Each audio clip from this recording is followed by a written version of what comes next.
Assalamualaikum warahmatullahi wabarakatuh.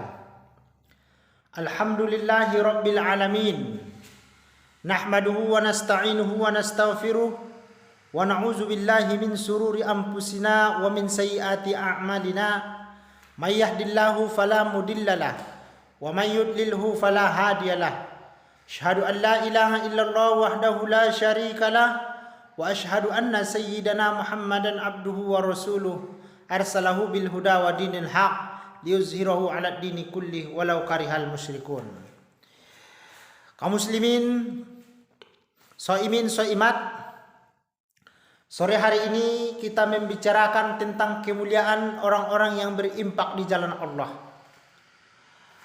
Di dalam Al-Quran Allah subhanahu wa ta'ala berfirman, A'udzu billahi minasyaitonir rajim. Masalul ladzina yunfikuna amwalahum fi sabilillah kamathali habbatin ambatat sab'a sanabila fi kulli sumbulatin mi'atu habbah wallahu yudha'ifu liman yasha wallahu wasi'un alim. Perumpamaan orang-orang yang berimpak di jalan Allah seperti satu butir akan menghasilkan 7 tangkai, yang mana setiap tangkai akan menghasilkan buah 100 buah. Wallahu yudha'ifu liman yasha, dan Allah subhanahu wa ta'ala akan melipat gandakan bagi orang-orang yang ia kehendaki. Hadirin yang dirahmati oleh Allah subhanahu wa ta'ala, dari ayat ini dapat kita simpulkan bahwa orang-orang yang berimpak di jalan Allah, maka Allah akan lipatkan pahala yang sangat besar. Apalagi kita sudah berada di bulan Ramadan yang penuh berkah dan rahmat dan ampunan ini. Maka kita hadirin yang dirahmati oleh Allah, sesuai dengan janji-janji Allah, siapapun orang-orang yang menjalankan perintah Allah, maka Allah akan membalasnya dengan pahala yang berlipat ganda. Allah tidak pernah ingkar janji daripada apa yang ia janjikan kepada hamba-hambanya. Maka hadirin yang dirahmati oleh Allah subhanahu wa ta'ala, infak adalah suatu perbuatan yang sangat disenangi oleh Allah. Infak sedekah kita yang kita berikan kepada orang adalah perbuatan yang sangat disenangi oleh Allah subhanahu wa ta'ala.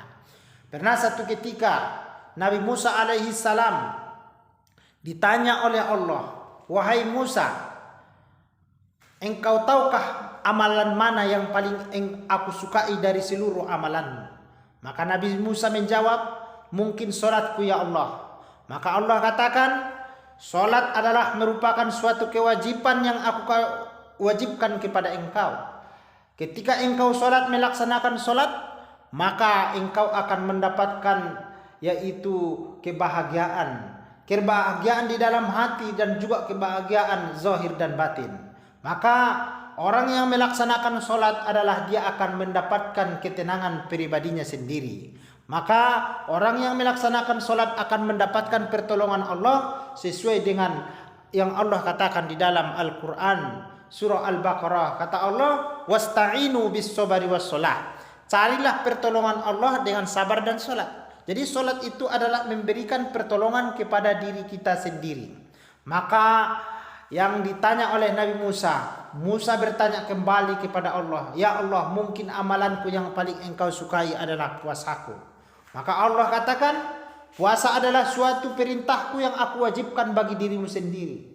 Itu adalah kebahagiaan dirimu sendiri. Jika engkau melaksanakan sholat puasa, maka puasa itu akan menyehatkan dirimu. Dan puasa itu juga akan membentuk karaktermu menjadi karakter orang-orang yang bertakwa.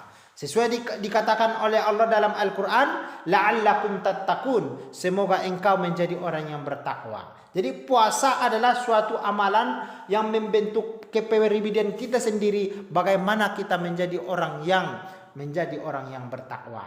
Maka Nabi Musa bertanya lagi, "Mungkin ya Allah hajiku. Hajimu itu adalah suatu perintahku, hanyalah untuk kebahagiaan untuk dirimu. Jika engkau melaksanakan haji, maka balasannya adalah surga." Maka di dalam hadis dikatakan oleh Nabi kita Muhammad sallallahu alaihi wasallam, "Al-hajju mabrur, laisal jazaohu ilal jannah." Haji yang mabrur tidak ada balasannya kecuali surga. Maka hadirin yang dirahmati oleh Allah Subhanahu wa taala, salat puasa, haji itu semua adalah untuk diri kita. Maka Allah sampaikan kepada Musa, tahukah engkau wahai Musa, amalan yang paling aku sukai dari seluruh amalanmu adalah infak, sedekah, dan amalan perbuatanmu. Amal perbuatanmu kepada orang. Infak dan sedekah. Infak itu ketika kita berinfak, mengeluarkan sedekah kepada orang, maka orang akan bahagia menerimanya. Maka amalan-amalan yang membahagiakan orang itu adalah sangat aku sukai, kata Allah.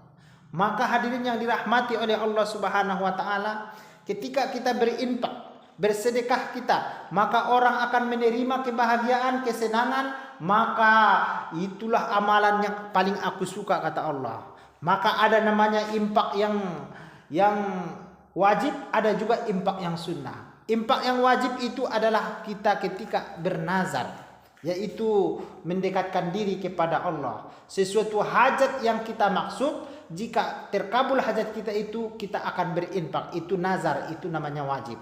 Tetapi ada infak yang sunnah. Jika diberikan berpahala, tak diberikan pun tak berdosa. Tetapi amalan ini adalah amalan yang paling disukai oleh Allah Subhanahu wa taala. Hadirin yang dirahmati oleh Allah Subhanahu wa taala, mari kita perbanyak berinfak dan bersedekah, terutama di bulan suci Ramadan ini. Dan kita bermohon, bermunajat kepada Allah, seluruh amalan-amalan kita disukai oleh Allah Subhanahu wa taala. Ketika amalan kita disukai oleh Allah, maka apapun yang akan kita minta kepada Allah, pasti Allah kabulkan, hadirin. Maka hadirin yang dirahmati oleh Allah Subhanahu wa taala, di mana saja pun kita berada, mari kita berlomba-lomba menggunakan harta kita di jalan Allah. Sesungguhnya infak ataupun sedekah itulah yang sesungguhnya harta kita di hari akhirat nanti. Ketika kita memakan makanan yang enak hari ini, insya Allah besok dia akan keluar jadi suatu tempat yang sangat hina, ada namanya toilet namanya. Tetapi dia yang enak dirasa kita sampai di tenggorokan saja sudah selesai. Tetapi ketika kita berinfak dan bersedekah, hadirin, ini akan kita nikmati nanti di yaumil mahsyar, di hari akhirat. Maka perbanyaklah berinfak dan bersedekah, dan bantu orang, dan berikan kasih sayang kepada orang. Orang yang membutuhkan kita adalah sangat senang ketika kita membantu dia. Maka Nabi SAW katakan, tidak dinamakan la yu'minu ahadukum hatta yuhibba li akhihi ma yuhibbu li nafsi. Tidak dikatakan salah seorang dari kamu orang yang beriman sehingga engkau menyayangi saudaramu sebagaimana engkau menyayangi dirimu sendiri. Maka hadirin yang dirahmati oleh Allah Subhanahu wa taala, maka jangan kita sampai melalaikan kewajiban kita kepada saudara kita, jiran tetangga kita, sanak famili kita yang membutuhkan kita. Bantu mereka. Semoga amalan-amalan yang seperti itu akan diridhoi oleh Allah, disukai oleh Allah, dan insya Allah kita akan selalu dibantu dan ditolong oleh Allah Subhanahu wa taala. Demikianlah pembicaraan kita, kemudian ceramah kita yang singkat pada hari yang berbahagia ini. Semoga bermanfaat, bisa kita amalkan dalam kehidupan sehari-hari. Mohon maaf, wabillahi taufiq wal hidayah, wabihi nasta'in ala umurid dunya waddin. Wassalamualaikum warahmatullahi wabarakatuh.